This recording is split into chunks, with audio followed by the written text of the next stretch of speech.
is that 2/3 of Americans are overweight. 2/3 of Americans are overweight. Think about that. That's more than 60% of the population is overweight.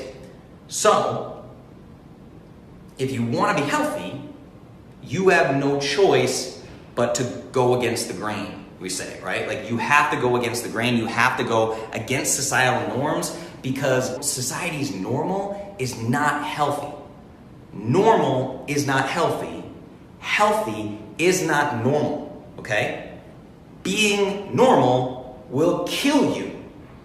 All of the normal people out there who want you to fit their little mold, all the normal people are sick, right? It's crazy. So your friends, your family, whoever, if you've been with Clovis for a while, we talk about not shitting in the punch bowl and all these things, right? Your friends and family are looking at you like you're the weird one, right? You're trying to get healthy, so you're the weird one. Like, the entire world thinks I'm weird all the time. I am healthy, and that makes me the weird one. Do you see how ridiculous that is? Like, do you see how ridiculous that is? Literally. Me standing here as a dude of normal shape and stature and size and healthy and a lot of energy, I'm freaking weird, right? I'm weird all the time. That's ridiculous. This idea that being normal will kill you. The entire world thinks I'm weird all the time, like we just talked about, okay? And now that I'm Justin from Clovis, with all these videos and things like that, which is really strange. I've gotten recognized at music gigs now, and I'm like, huh? Like, people just don't realize I was a lifelong musician. But anyway, so I can't go anywhere because of that, because of who I am. I can't go anywhere without somebody questioning my life. Like, literally questioning my decisions, questioning my life, right? It's just this constant, everyone wants to talk about nutrition all the time, and that's cool. Like, I get it. Like, I love this. This is why I do this. The more I can talk about it, the more people I can help, okay? But everyone's always questioning me about stuff. And what's interesting is, really, if we stop and think about my life, right? So this is what I do. I eat real food. I eat whole foods. I don't eat processed foods. I do 1 to 2 intense workouts per week. And I do some form of daily movement practice. I mean, that's it. That's literally like what my life is. And people think that I'm super weird. I'm the weirdest guy on earth because I have muscles and I won't eat bread. Like, somehow I'm weird. I'm no longer society's definition of normal. So, I mean, we have to understand how ridiculous that is. I want to dive in and talk about what this means for you and your family. But first, I'm going to give you another little glimpse into my life. And through what I say by my life is, I mean my dad, okay? So let's talk about my dad. Because I travel with my dad a lot, we're in business together, we do tons of stuff together, we lift weights together, we eat together, whatever, right? So this will give you an idea of what I mean by societal norms. So my dad is 59 years old. If you put my dad in a room with other 59-year-olds, he is very quickly singled out as the odd man out. He's very strange. He's far from normal. Now remember, I'm not saying he's strange or far from normal. I'm saying this is what society thinks.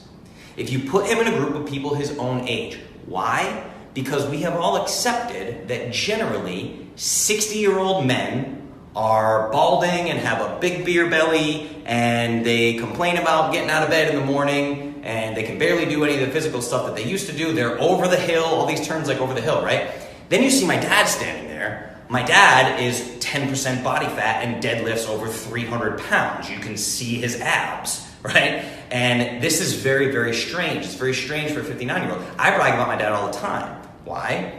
Because he credits all of his health and wellness to me. So of course, I brag about him all the time. But no, really, it's crazy, man. The idea that the one healthy person in the room at this point is the super strange one. It's crazy. Like, it's only when you compare him to societal norms that you find this underlying issue. And the underlying issue is we're constantly being conditioned. We're being conditioned by these societal norms, and your kids are too.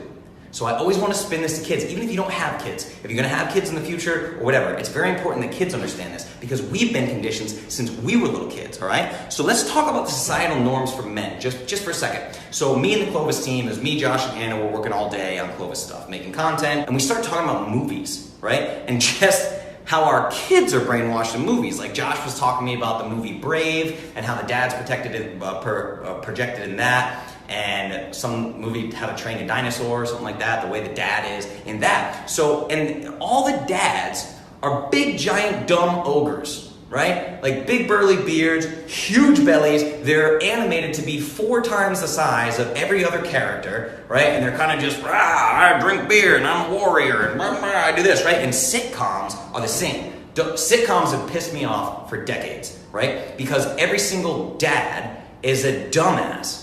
Like, it's like Everybody Loves Raymond or King of Queens or Roseanne. Think about it. Like, all these dads are fat and stupid. And it's just constantly like, they're just dumbasses. And they have, like, it's, all right, don't even get me started right now. This dad-bod shit, right? What you guys don't understand, I know it sounds fun, it sounds funny, right? But it is constant conditioning. It's constant conditioning for kids too, like this dad-bod thing. Like if you go back several decades and look at movies and TV, it was never this way. It really was, like, sure, there was like the Archie Bunker type that came in, or like Al Bundy, right? But like, look at their bodies and things, right? And everyone was making jokes about them being fat. If you go back to like Animal House in 1978, right? Jim Belushi's character, 1978, he was the fat guy in Animal House. And by today's norms, he's skinny. Go back and watch that. Like, if you go back and watch Animal House from 78, the fat guy in the movie is just a normal, typical, average, everyday guy, because this is what we've gotten used to. So this is my idea of being normal will kill you, right? So you can literally watch societal norms change, like characters on TV and characters in movies and stuff. These things shift as we just blindly accept our fate as constantly getting sicker and sicker and sicker and more unhealthy. Year after year after year, and you see it portrayed in movies, right? The healthy guys in movies, like think like Gaston from Beauty and the Beast, right? It's like the healthy guys, they're always assholes. The healthy, like strong, powerful dudes, they're always assholes. It's just weird. So this might sound silly to you guys, but I want you to understand the societal norms, and then we can get into why I'm even talking about this, right? Because we're supposed to be talking about fitness, right? So we're going to talk about fitness and the conditioning that has happened to you, because you don't even understand where your understanding of fitness has come from. It's all through conditioning, and I suffered through this like crazy, right? This, again, I'm trying to give you guys the same tools that I have to get you to the place that I've gotten with my personal health, but I'm trying to get you there by avoiding all the obstacles, right? Avoid all the bullshit and just get to where you need to be to live your happiest, healthiest, most fulfilled life. I want that for you, and I want that for your kids. You've been conditioned by society since day one. We all do what society tells us to do, and this is where your ideas of fitness came from. And I bring up movies and TVs again because that plays a huge role in my story. Like when I grew up, I was watching movies from the 80s, and these action heroes were king, right? Sylvester Stallone, Arnold Schwarzenegger, Jean-Claude Van Damme, right? I'd watch all these movies, Rocky and Commando and all that. These guys were just kings of the movie industry at that time, right? I was very young.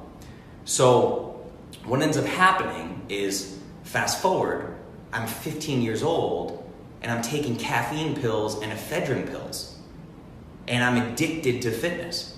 I'm working out every day. I'm running on a treadmill. We used to go to that tiny little NutriShop place and get those like those green tea fat burners, right? I used to take Hydroxycut and all this shit, man, because I was just conditioned. Like that was my idea of like what a man was. Which is like now these kids are seeing like these big dumb ogre dads and like King of Queens and that kind of stuff, that you're getting conditioned, right? So I just want you to understand that conditioning is very real.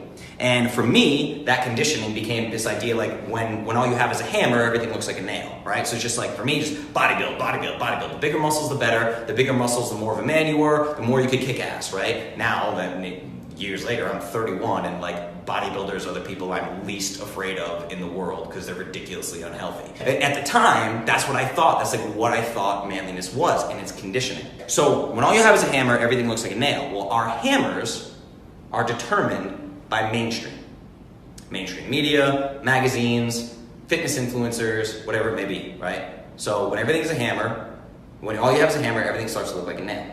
So this is where your fitness ideas come from, and you don't even know it. So you need to lose weight. You have to eat less, you have to count your calories, take in less calories, you have to work out more, right? It's what we've all been told, it's what we all know. That's a blanket statement. Everybody must do it. You gotta track your calories, you gotta work out, you gotta work out as many days a week as you can, right? And if this doesn't work for you, it's your fault. If it doesn't work, it's your fault. So this breeds misery, resentment, guilt. You feel guilty about yourself because something doesn't work for you. And then you graduate into self-loathing. And if you're an average person, talking about fitness and nutrition, normal conversations about fitness, like water cooler talk, right? Normal conversations about fitness and nutrition always begin with, ugh. That's like the go-to, right? That's how you know people are talking about diet and exercise, diet and working out, right? She's like, oh, I have to go to bar class. Oh, that spin class almost killed me. Oh, I signed up for CrossFit. It was super expensive. I've gone twice and my whole body hurts. I don't want to go back, right? It's like constantly, I have to go for a 2-mile run. This is terrible. It's constantly like miserable. Everything's ridiculously difficult. You starve yourself. You work out all the time. Nothing works. And you're always miserable. So what happens here is now we talk about society's norms. This is how celebrities happen, right? We've reached a place where all you have to do is literally have a halfway decent body and you're looked at like a god from Greek mythology. Like we've gotten so far from healthy being normal that now literally all you have to do is be like kind of decent and you can be a celebrity, like just based on that. Because health has become completely unattainable because all we've given people is a hammer. You have this hammer and that's it. If the hammer doesn't work for you, you're screwed. If the hammer does work for you, you're Brad Pitt. Congratulations. Right? It's crazy. So what's happened is normal, right? We have society's idea of normal, which is fat, sick, like the documentary, and nearly dead.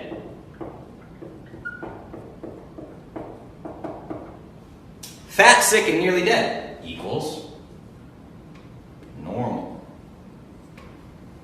Right? This is being normal will kill you. And I want to talk about how this translates to your kids, right? So I'm going to bring it into your kids because this is the number one problem I see with parenting.